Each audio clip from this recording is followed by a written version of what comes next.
Querido irmão, querida irmã, a partir de agora você acompanha a reflexão do Evangelho deste domingo. Reze com fé e compartilhe com amor, paz e bem. Queridos irmãos, queridas irmãs, paz e bem. Eu sou Frei Hildo Perondi, Frei Capuchinho, moro no convento Nossa Senhora das Mercês, em Curitiba, Paraná, e vou fazer a reflexão do Evangelho deste domingo. A liturgia desse final de semana começa com o profeta Elias, que vai para uma região pobre.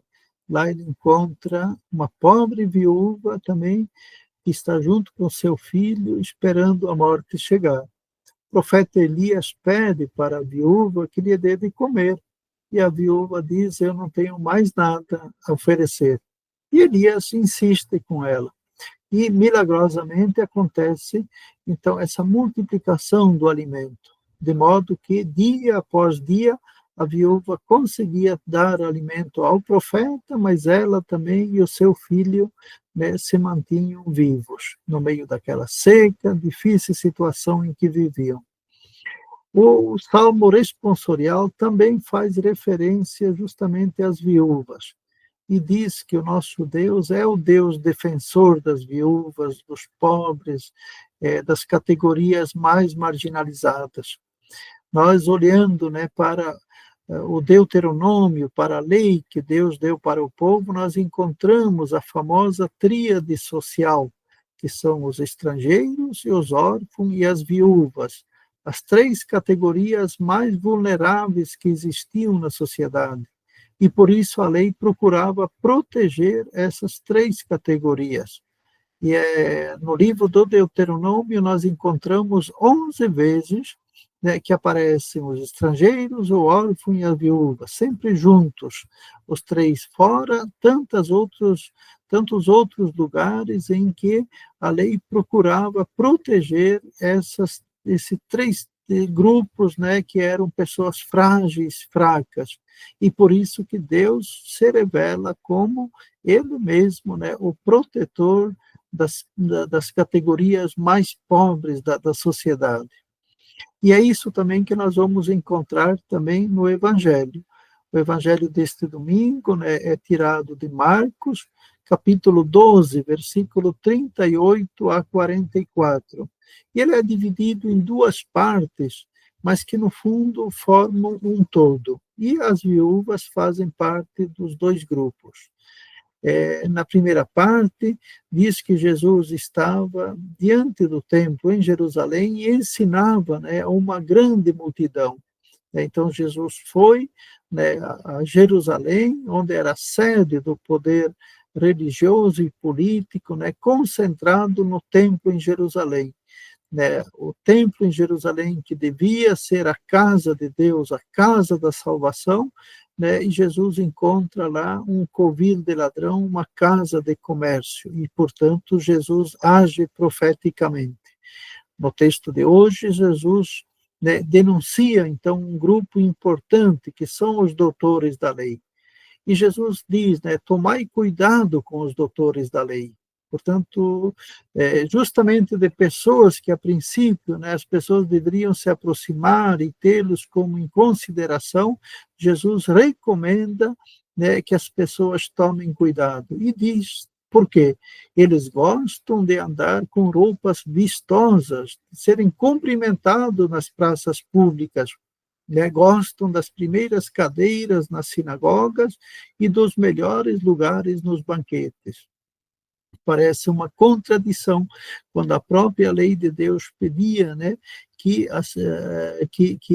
Deus, né, ensinava, né, que Deus é aquele que se coloca, né, do lado dos mais frágeis e vulneráveis.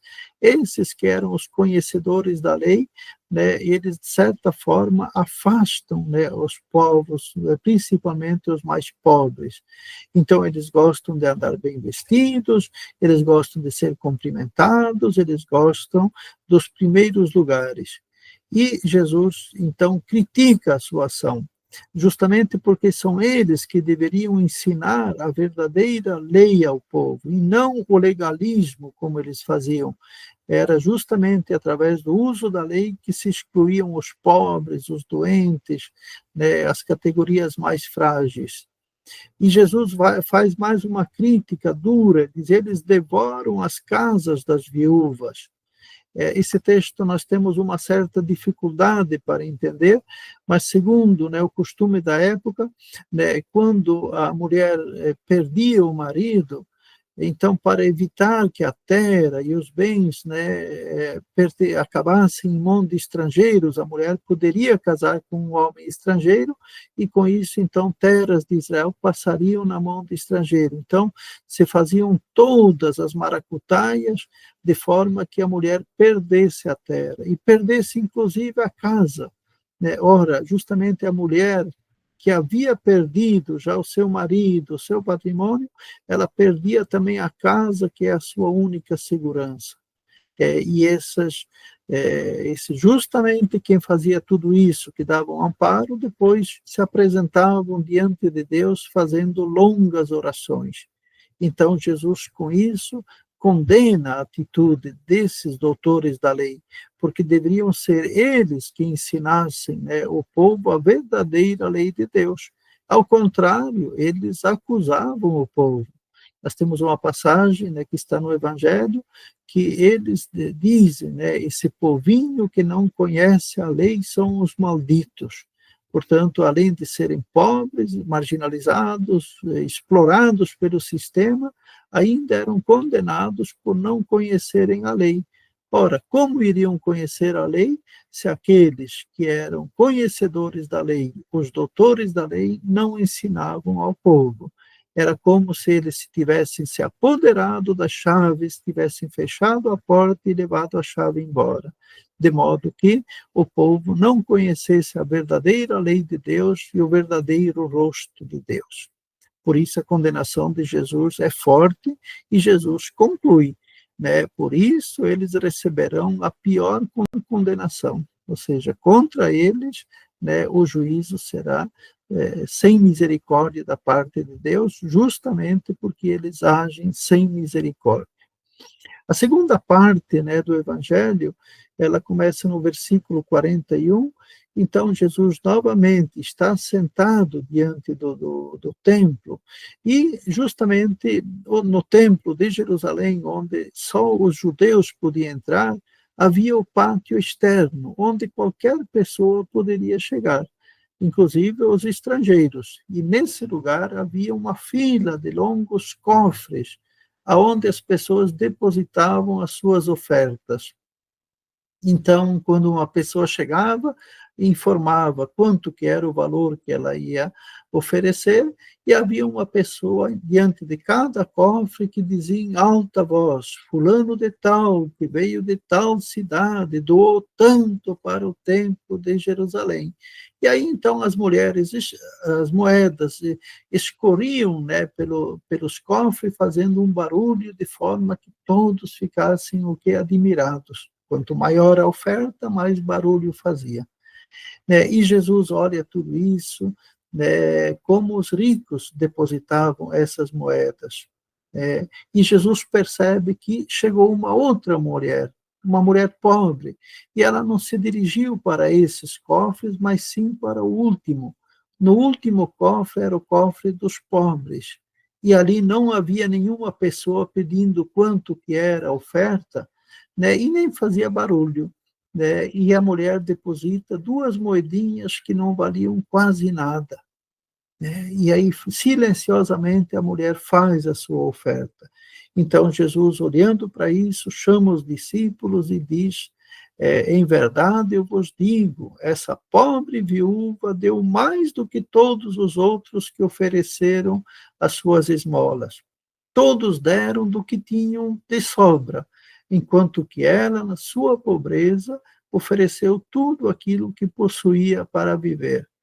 Portanto, aquelas ofertas, né, que às vezes eram dadas a Deus, né, com o objetivo quase de comprar o benefício de Deus. O profeta Isaías, já no seu primeiro capítulo, havia denunciado esse tipo de oferta. Ofertas com dupla intenção. E muitas vezes essas ofertas eram inclusive fruto de roubos, de injustiças que o pessoal fazia lá fora e depois queriam se apresentar diante de Deus como pessoas justas. Jesus ensina, assim como os profetas no Antigo Testamento, que Deus não se vende. Deus nós não podemos comprar com dinheiro, porque Deus é gratuidade, Deus é graça. E essa mulher, então, ela, diferente dos outros, ela dá daquilo que ela possuía. Deu aquelas 2 pequenininhas moedas. Se não fosse Jesus que estivesse ali, ninguém teria visto. E Jesus não se importa com todas as outras ofertas, com os anúncios altos, mas valoriza a mulher que deu aquilo que ela possuía. Nesse sentido, a mulher também se parece com Jesus. Jesus também, na sua encarnação, nasceu pobre no meio de nós. O apóstolo Paulo diz que Jesus se fez pobre para nos salvar. Ele nasce na noite fria, é colocado na pobre manjedoura de Belém, justamente se sentindo pobre como nós, para nos salvar. Então, nos ensina que é assim que nós também devemos agir. E é muito importante refletirmos, porque esse tipo que Jesus condena hoje, às vezes está dentro de nós. Às vezes nós também queremos nos salvar ou queremos nos achar importante diante de Deus pelo tipo de veste que nós usamos, pelos lugares onde sentamos, pelas refeições que participamos. E não é isso que agrada diante de Deus.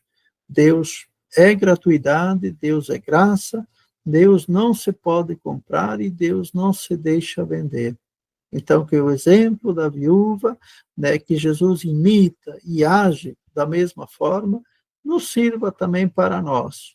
Viver o dia a dia, diante de Deus, na humildade, ofertando aquilo que nós temos, aquilo que nós somos, e aí sim esperar de Deus a sua gratuidade. Deus é graça, Deus é gratuidade, Deus é amor, e é assim que Deus nos salva. Deus não se vende e Deus não se deixa comprar. Que Deus nos abençoe, e que esse exemplo da pobre viúva também sirva para iluminar as nossas vidas nesses tempos em que estamos vivendo. Paz e bem. Você acabou de ouvir mais um programa da Capcast, Central de Podcasts dos Capuchinhos do Brasil. Paz e bem.